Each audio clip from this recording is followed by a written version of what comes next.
Okay, this is Quava. This is colonial and pre-colonial lecture. And so this is part one. So first term we'll talk about, we discussed it when we met in our video meetings, virtual meetings, but let's talk about cognitive dissonance. This term is something that is effectively used to describe what had to happen in order for people of African descent to be able to be enslaved for 400 years. This particular term highlights what people had to do, essentially what white people had to do, and people who participated in a commodity way, in a way where they were willing to turn human beings and to see human beings as nothing more than commodity.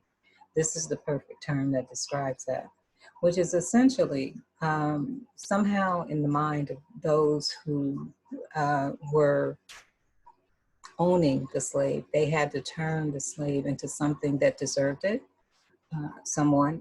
Really a thing that deserved it. A less than human person that deserved it. Therefore, they deserved the less than human treatment. And all of that is connected.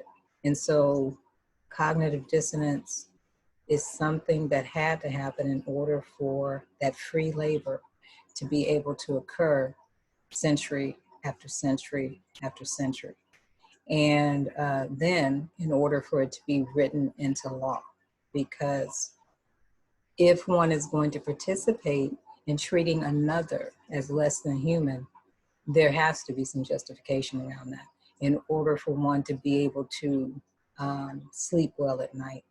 That is one way that Dr. Joy DeGruy describes it in her research that she did around post-traumatic slave syndrome.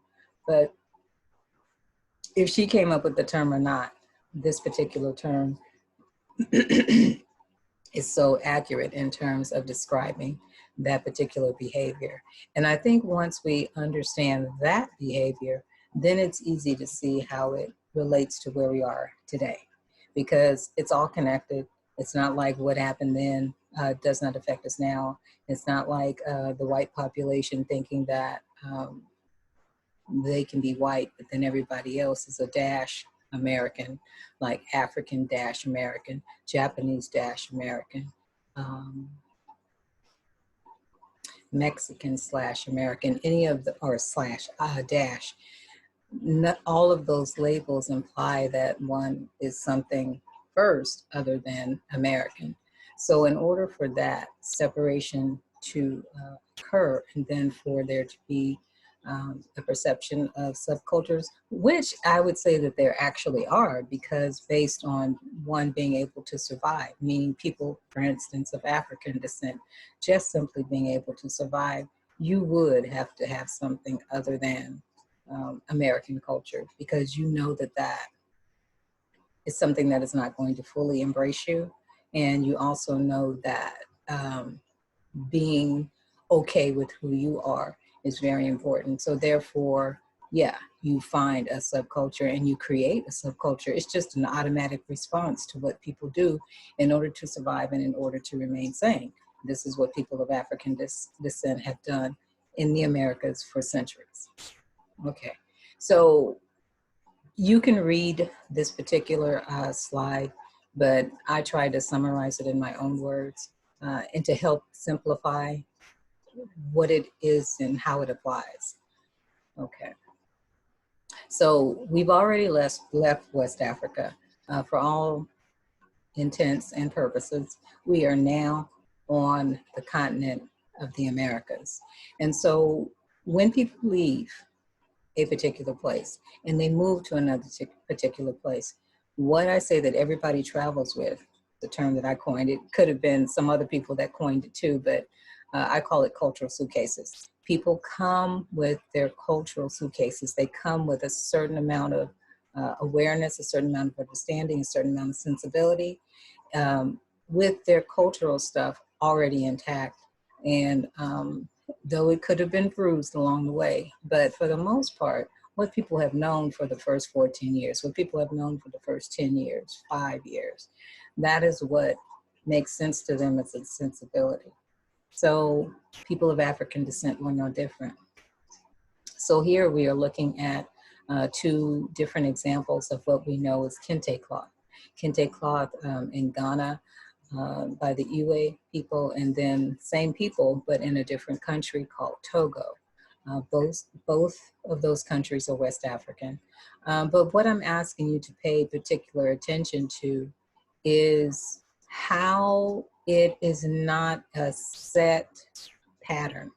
These are individual strips that have been stitched together to create the overall cloth. Remember, the overall meaning of kente cloth was about unity.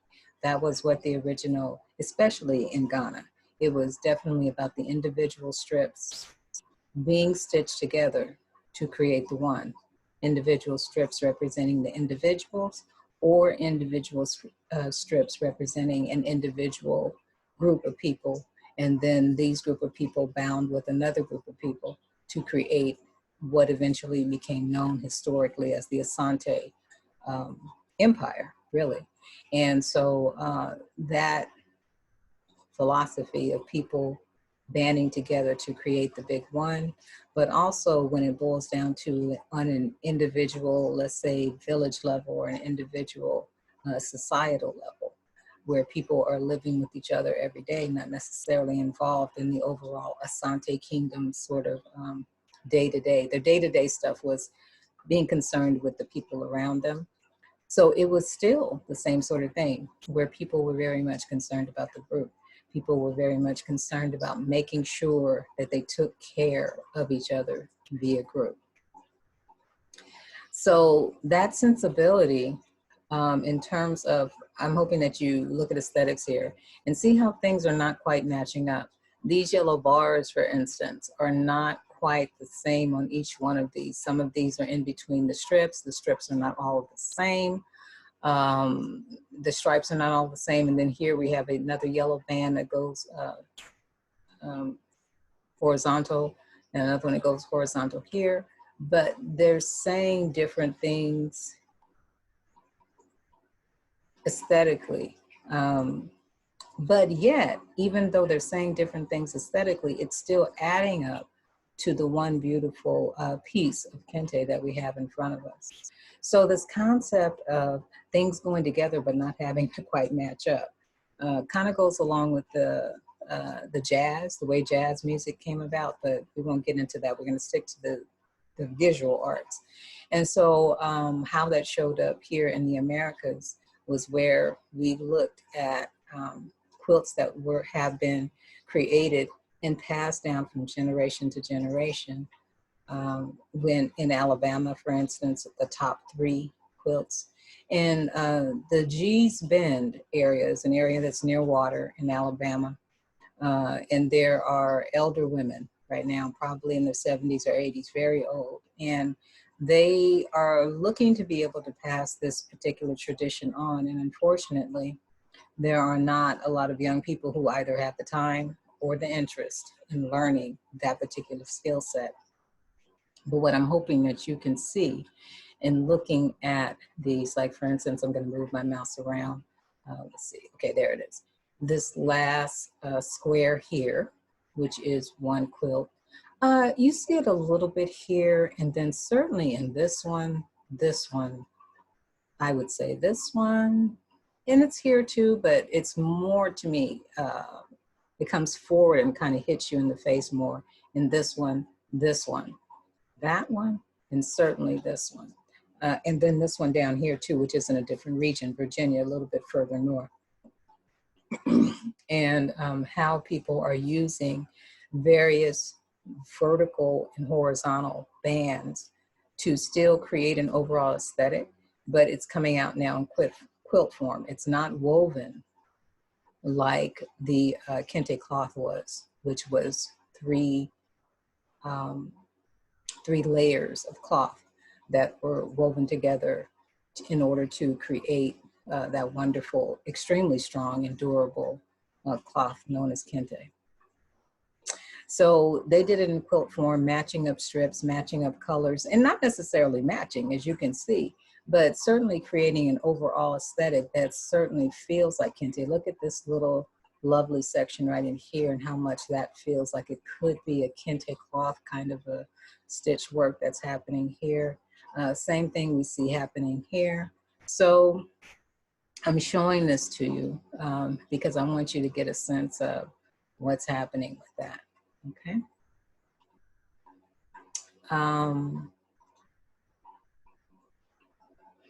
Yeah. I was trying to figure if I wanted to say anything else about that, but I think that's about it.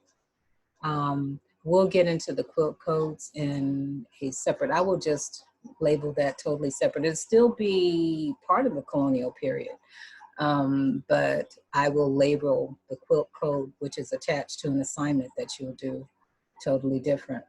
I'll probably put that individual link into Canvas so that you have access to that. Okay, but let's go on and look at other skill sets. So as we know, this particular type of cloth was around 400, 500, perhaps more years, but I think about 500 years is about what they're able to trace back. Cloth does not hang around as long as metalwork does, or sometimes woodwork as well. Cloth, if it's not properly preserved, it will disintegrate a lot quicker. So it's hard to kind of like date it. But another example that I wanted to point out was the use of metalsmiths and people who work metal. Looking at West Africa, if you go back and you look at some of the West Africa videos, you'll see that obviously, people were top notch in terms of understanding how to work metal. They understood how to cast it.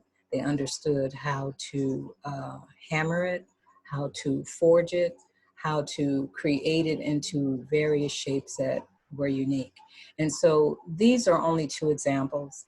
If you go basically to New Orleans and you're in the French Quarter, you're basically looking at work that was created by people of African descent. And this one right here in the upper right, this one is out of Savannah, Georgia. And I'm pretty sure this is a Louisiana, the outer gate of a Louisiana cemetery. Now, if it's in New Orleans, I'm not sure, but in Louisiana, okay? Now, I didn't say that in this particular lecture, but I'll go ahead and say that now, which is that it was very important for, remember, this was a business, and that's what people forget, is that it was a business. I'm not justifying it in any way, shape, or form, but if you understand that it was ran very much, it meaning enslavement of people of African descent, enslavement period, is ran as a business, then it's a lot easier to understand why people would go for the ideal slave. The ideal person to enslave was someone who was skilled, strong, and young, or we could say young, strong, and skilled. So they were looking for people who already had certain skill sets in place. Not only did you own, once you purchase the individual form of the person, you own that person from the time you pay for them to the time that they passed on.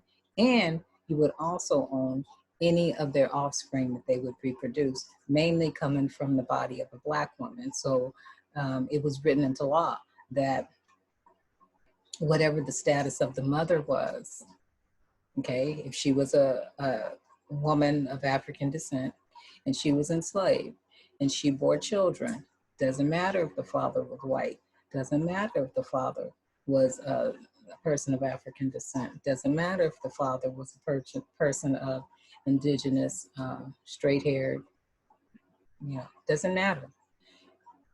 If the mother was a person who was enslaved, the child would then take on the same status. So this process of breeding became important because the person, again, commodity, pure commodity oriented. And so again, and it goes back to the cognitive dissonance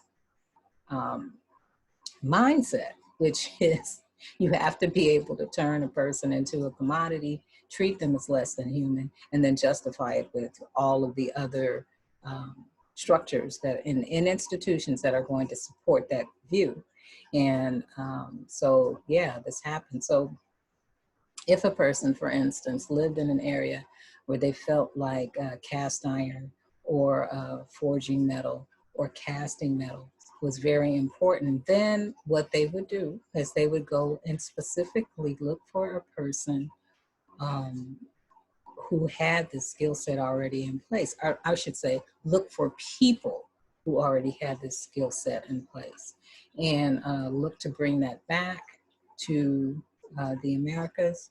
And then not only did they own the body of that person, but they owned any product that they would produce. So let's say that they made enough cast iron skillets to be used in the kitchen by the cooks, and they were well cared for in terms of how many they had there.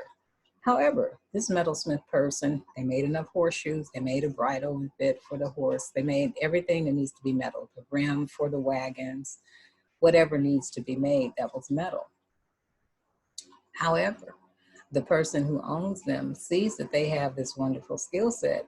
They're going to probably have them make more cast iron pots, more cast iron pans, and then therefore that product that that person produced, the product that that enslaved person produced would also become a commodity and therefore build up the wealth of the person who owned them as well. The person who's enslaved still isn't getting paid, okay? That was the way that it was. It was very, very rare that a person was able to actually buy their freedom. People did it, but it was very rare that that happened, especially when that person's skill set was valued and was adding to the profit margin of the person who owned them. Why would you get rid of free labor? You know. So so anyway, so a lot of times what may be presented in the average history book is that all of the skill sets, all of the skills that people who were enslaved were showing was something that the European taught them. But that's not true. That is not true for the vast majority. As a matter of fact, people of African descent already had a sensibility of how to do many things based on observation and based on the fact that they lived in society, lived close to nature, and understood, observed nature, and also understood how to use what was in their environment in order to create society in a way that worked for them. This particular link is not the best. You can use it, but I felt like there was something in there that wasn't quite accurate. So forgive me for not updating that.